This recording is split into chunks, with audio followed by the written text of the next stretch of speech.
The experiment to see if we could increase the canvas size involved working on the background layer.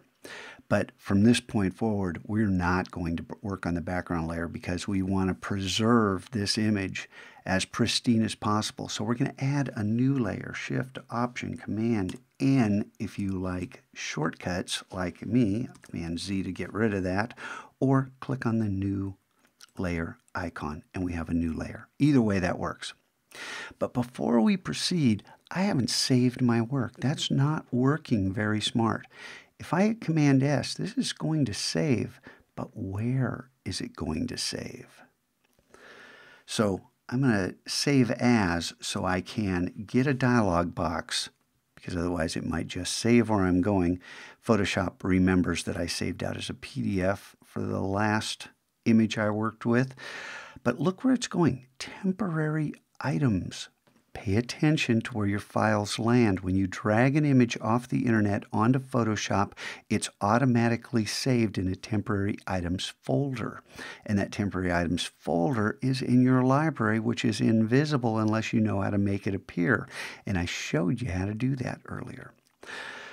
Now, we're going to work smart. And speaking of working smart, I made a folder called Demo for my demo projects that I'm working on. And I can create a new folder here for this demo, which is our CCT, our creative, or CTT, Creative Tips and Tricks. And name this something clever, though you don't have to watch me type.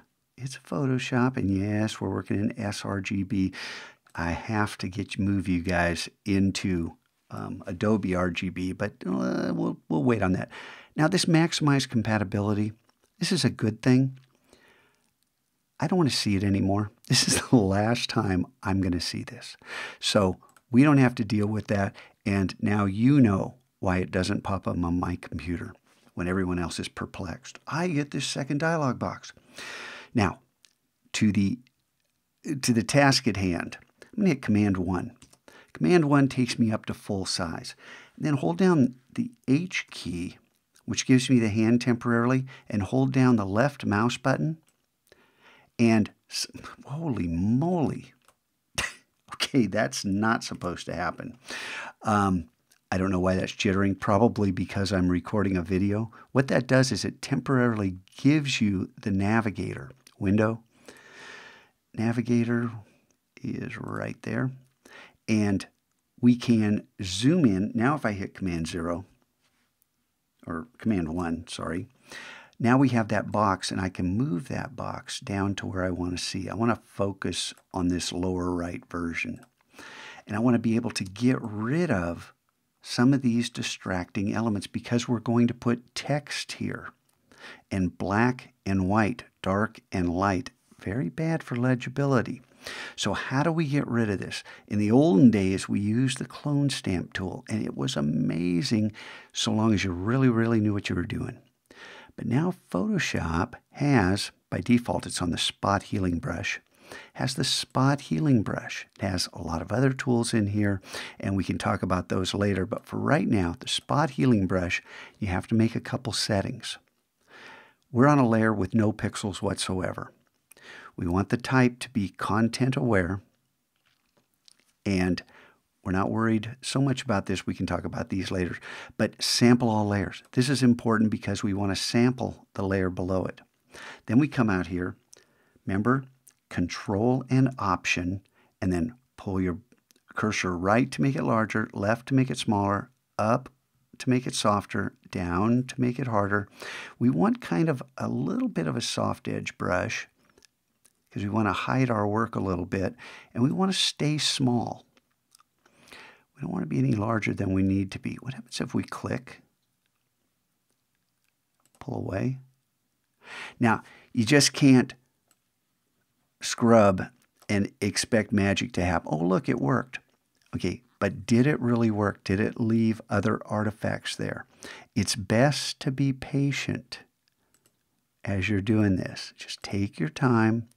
And you don't want to obliterate everything. Chances are, you can start this, but what I would do is I would wait on this process, lay my text down, and see where the most distracting elements were.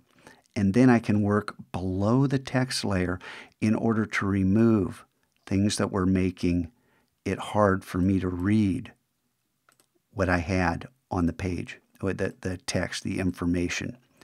Does that make sense?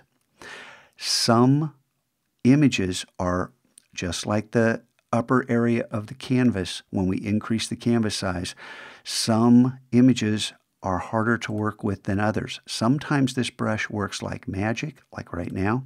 And you don't want to get rid of everything because otherwise this looks completely artificial. There's just a big white area. So lay your text down, then turn off your text layer, locate where you need to work, turn off your text layer, and then on this layer, use Content Aware Fill to get rid of the distracting elements that you need to, but leave the rest there. Okay? Once again, it's art, not math. You have to use judgment when you use this magnificent tool on a new layer that has no pixels on it, sampling below, so that you can hide that layer and see what's really there. And if what you didn't work well, pretty easy. Watch. I'm on this layer, Command-A, select everything, hit delete. Everything's back. You can't do that if you work on the pixels. That's why we work non-destructively on its own layer. This tool is magic. Like all magic, use it with discretion.